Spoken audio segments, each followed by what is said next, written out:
बिस्मिल्लाहिर्रहमानिर्रहीम। अस्सलाम वालेकुम नाज़रीन, मैं हूँ साकिब बशीर। आज हम कराची में कम उम्र बच्ची के जो मुबैना निकाह है उस से मुतल्लिक जो केस है उस पर बात करेंगे। अहमद शेख जट जो है वो हमारे साथ मौजूद है। केस की तफसीलात के हवाले से हमें बताएंगे और ख़ास तौर पर हम कोशिश करेंगे कि इस केस में मज़ीद जो गिरफ्तारियां होनी हैं उनका तरीकाकार क्या होगा अगर पुलिस जो है वो उनको गिरफ्तार करने जाती है, वो नहीं मिलते, उसके बाद प्रोसीजर अमूमी तौर पर क्या होता है ऐसे केसेस में। और आइंदा जो है वो इस केस में लाहौर या कराची में क्या जो है वो फर्दर होने जा रहा है, और कल का दिन क्यों अहम है। और कल जो जमानतें जो जहीर और शबीर है, जो मरकजी मुलजिम है उसका भाई, उनकी जो जमानतों पर फैसला आना है, वो मुतवक्को क्या है, तवक्को क्या है, या इस किस्म के केसेस में क्या जो इस स्टेज पर जमानतें मिल जाती हैं या नहीं मिलती, इस पे हम बात करेंगे। जट साहब, बहुत शुक्रिया आपका। सबसे पहला सवाल आपसे ये है कि इस केस में एक तो बताइएगा कि कितने लोगों की अभी पुलिस ने गिरफ्तारियां करनी है, और अब आगे प्रोसीजर क्या होगा अगर गिरफ्तारी हो जाती है तब, अगर नहीं होती तब मतलब क्या प्रोसीजर होगा। बहुत शुक्रिया साकिब भाई। देखें, इसके अंदर 4 मुल्ज़मान तो इस वक़्त हिरासत में हैं। उनमें एक निकाह खान है, एक गवाह है और 2 मरकज़ी मुल्ज़मान हैं। एक लड़का जिसने मुबैना तौर पर बच्ची को एंटाइस किया, बच्ची को लेकर गया, और साथ उसका बड़ा भाई शबीर, जो उसके साथ इस सारी चीज़ के अंदर इन्वॉल्व रहा। 6 लोग हैं और जिनको 512 के चालान में रखा गया था, जिनको मफरूर डिक्लेयर किया गया था पुलिस की तरफ से, जिसमें इनकी वालदा जो है वो सर-ए-फ़हरिस्त है इन दोनों मुल्ज़मान की। उन 6 के 6 मुल्ज़मान के नॉन बेलेबल वारंट्स निकाले गए थे कोर्ट की तरफ से, और आज से 1 दिन पहले उनको कोर्ट के अंदर पेश करने का हुक्म था कि उनके नॉन बेलेबल वारंट्स की कंप्लायंस करके उनको गिरफ्तार किया जाए, या जो भी है उनके मुतल्लिक रिपोर्ट दी जाए। जिस पर पुलिस ने ये रिपोर्ट पेश की है कि क्योंकि बारिशें थीं, सैलाब था और हालात बड़े ख़राब थे, रास्ते नहीं थे, रास्ता ना मिलने की वजह से हम अभी तक कार्रवाई नहीं कर सके। लेकिन हमारी इत्तलात ये हैं कि उन्होंने महकमाना इजाज़त वाला प्रोसीजर भी पूरा शायद नहीं किया। अभी तक होम डिपार्टमेंट में कोई अप्रूवल, कोई ऐसी परमिशंस जो हैं वो नहीं आई कि जिसकी बेस पर वो पंजाब के लिए मूव कर सकें, पंजाब के अंदर आकर वो एक कार्रवाई करके यहाँ से मुल्ज़मान को ले जा सकें केपीके में, क्योंकि इसके अंदर मुल्ज़मान केपीके से भी हैं और पंजाब से भी हैं। इसमें दोनों सूबों के होम डिपार्टमेंट इन्वॉल्व होंगे। केपीके के जो होम डिपार्टमेंट है वहाँ से भी कंसल्ट करना पड़ेगा इनको, और 2 सूबों की कार्रवाइयाँ होनी हैं।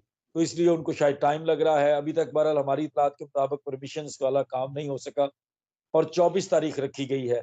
दोबारा अदालत ने उनको 24 तारीख तक का टाइम दिया है, मौका दिया है, मोहलत दी है पुलिस को कि आप लोग अपना प्रोसीजर पूरा करें। अगर तो ये गिरफ्तार करने में कामयाब हो जाते हैं तो फिर वही जो गिरफ्तारी के ऊपर जो प्रोसीजर होता है, जिस तरह से अगर कोर्ट उनको ज़मानत देना चाहे तो दे दे, नहीं तो वो लोग हिरासत में रह के अपना ट्रायल फेस करेंगे। अगर उनकी ज़मानत नहीं होती, अगर ज़मानत हो जाती है तो वो बाहर रह के अपना ट्रायल फेस करेंगे, और अगर वो दोनों सूरतों में उनको नहीं मिलते तो फिर ये लोग फर्दर जो प्रोसेस होता है उनका चालान अलहदा कर दिया जाएगा, और उनका चालान अलहदा करने के लिए वो जो इश्तिहारी डिक्लेयर करने वाला प्रोसीजर है, प्रोक्लेमेशन वगैरह और चस्पानगी वगैरह, वो सारी चीज़ें अटैचमेंट ऑफ प्रॉपर्टी की तरफ भी जाया जा सकता है। वो सारा प्रोसीजर पूरा करने के बाद इनको उनका चालान अलहदा करके जो मुल्ज़मान इस वक़्त मौजूद हैं, इनका चालान शुरू कर दिया जाएगा। इनके ऊपर ट्रायल जो है वो फर्द जुर्म आयद करके शुरू कर दिया जाएगा। ये अभी तक का जो अभी तक की जो सिचुएशन ट्रायल के अंदर है। दूसरी तरफ जो 2 मुल्ज़मान निकाह खान तो और गवाह हैं, उनका इस आपको दौरान याद जो हो। इस दौरान जो ये लोग हैं, जिस तरह ये जहीर और शबीर आए थे तो इन्होंने प्रोटेक्टिव बेल यहाँ से करवा ली थी पंजाब से, फिर उधर से कराची गए, और ये वो मतलब मेरा ख्याल है ये भी अवेल कर सकते हैं मुल्जमान जब जी, इतनी जी, जो ये है उनके वो। पास ही है। ये हाँ। रेमेडी उनके पास अवेलेबल है, अगर वो चाहें तो प्रोटेक्टिव बेल लेकर वहाँ जाकर मुतल्लिका कोर्ट से, क्योंकि देखें, नॉन बेलेबल वारंट्स निकल गए हैं, अब उनकी गिरफ्तारी रिक्वायर्ड हो या ना हो। जब हम्म। आपको पता है सुप्रीम कोर्ट की जजमेंट है कि नॉन बेलेबल वारंट्स किसी के निकल जाते हैं तो सुप्रीम कोर्ट की जजमेंट की रोशनी में उनको ज़मानत करवानी पड़ती है, बगैर ज़मानत के वो अपेयर नहीं हो सकते। उनको ज़मानत के प्रोसीजर से गुज़रना पड़ेगा, और वहाँ पे जाके अगर ज़मानत करवाना चाहते हैं तो मोस्ट लाइकली वो सारे लोग यही करेंगे। अगर वो लोग जाएँगे, तो वो लोग प्रोटेक्टिव बेल लेकर ही अपने-अपने सूबों से जाएँगे और जाकर वहाँ पर मुतल्लिका अदालत से ज़मानत के लिए रुजू करेंगे, और उसके लिए उनके पास रेमेडी अवेलेबल है। निकाह खान और गवाह की आपको याद होगा ज़मानत हो चुकी है हाई कोर्ट से, लेकिन अभी तक उनकी पर्सनल श्योरिटी और उनके मुचल्लका जात अदा ना होने की वजह से अभी तक वो लोग उसी तरह जेल के अंदर टाइम गुज़ार रहे हैं। नहीं, वो क्यों नहीं हुए? उसकी क्या वजह है? उनके मुचल्लका जात अभी तक नहीं अदा हुए, उनके पर्सनल श्योरिटी भी माँगी है अदालत ने ट्रायल कोर्ट की सैटिस्फैक्शन के लिए, और वो पर्सनल श्योरिटी भी उनकी अदा नहीं, कोई बंदा आया नहीं है, उनको गारंटर नहीं आया कि वो ट्रायल के अंदर पेश होंगे। शायद यही वजह है कि अभी तक उनको दोबारा, कल आपने देखा होगा कि उनको भी हथकड़ियों में पेश किया गया है और अभी तक वो लोग ये जेल किस में हैं। अ, ये बेल उनकी कितने दिन पहले हुई थी? तकरीबन 3-4 दिन हो गए हैं जब अनाउंस की गई थी कोर्ट की तरफ से ज़मानत।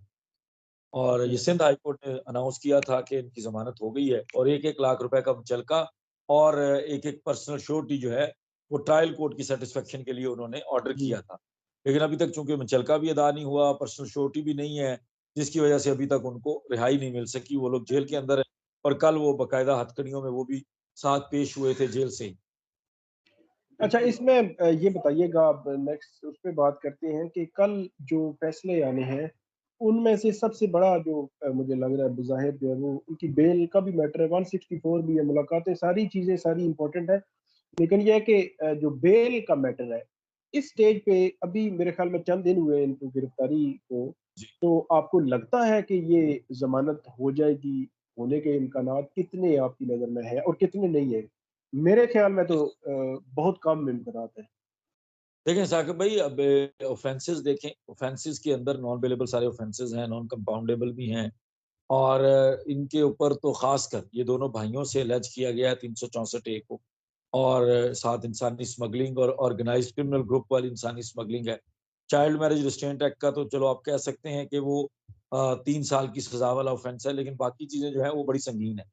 और मैं ज़ाती तौर पर नहीं समझता कि जो हमारी प्रैक्टिस भी है, जो यहाँ पे प्रोसीजर चलता है, जो जिस तरह के फ़ैसले हम हर रोज़ देखते हैं, उसमें तो बड़ा क्लियर है कि इनकी ज़मानत के अभी तक कोई चांसेस नहीं है, क्योंकि जिस तरह आपने कहा, बहुत कम टाइम हुआ है अभी उनको, जब से उनकी गिरफ्तारी हुई है। होपफुली अभी तो उनकी ज़मानत इस फोरम से तो नहीं है, क्योंकि इस इसी फोरम ने तो सिर्फ़ Sindh child marriage restraint act के मुल्ज़मान, जो निकाह खान और गवाह था, उनकी हद तक भी ज़मानतों को 2-3 महीने के बाद भी खारिज किया था। तो ऐसी पॉसिबिलिटी नज़र नहीं आ रही, और अगर कोई ऐसा रिलीफ बनेगा भी तो लग बज़ाहिर ये रहा है कि वो हाई कोर्ट तक जाएगा। जो दूसरा मुलाकात वाली है ना सर दरख़्वास्त, वो तो वैसे ही इन्फ्रक्चस हो जाएगी। मेरा ख़्याल है कोर्ट उसको गैर मौसर करार देकर ख़ारिज कर देगी, क्योंकि मुल्ज़म अब जेल के अंदर है और चालान आया हुआ है। सेकंडली देखें, बड़ा वाज़ेह केस है कि एक मुल्ज़म है जिसके ऊपर अगवाकारी का इल्ज़ाम है और दूसरी तरफ मगविया है। अगवाकार को अगर उसकी मगविया से आप इजाज़त देते हैं मिलने की, तो वो पूरी प्रोसिक्यूशन को इन्फ्लुएंस करने वाली बात होगी, पूरे मुकदमे को ख़राब करने वाली बात होगी। इस स्टेज पर ये मुनासिब नहीं है कि मुबैना तौर पर जो अगवाकार है, वो मुबैना तौर पर मुगविया जो है, उससे मिले, तो ये मुमकिन नहीं है। 164 के बयान की हद तक भी, क्योंकि कानून के मुताबिक वाज़ेह है कि कुछ कवानीन हैं जो दफ़ात लगी हुई हैं, इनमें 164 का बयान एक ही दफ़ा होता है। कोशिश ये की जाती है कि इसमें 164 का बयान बार-बार ना हो। तो वो प्ली ली भी गई है मुद्दई मुकदमा के वकील की तरफ से, और अदालत को असिस्ट भी किया गया है, केस लॉज़ भी दिए गए हैं। होपफुली 164 भी, मतलब कल का दिन मुझे नहीं लग रहा, जो मुझे एक्सपेक्टेशंस हैं कि वो कल का दिन इनको इस अदालत से कोई रिलीफ मिलता नज़र नहीं आ रहा।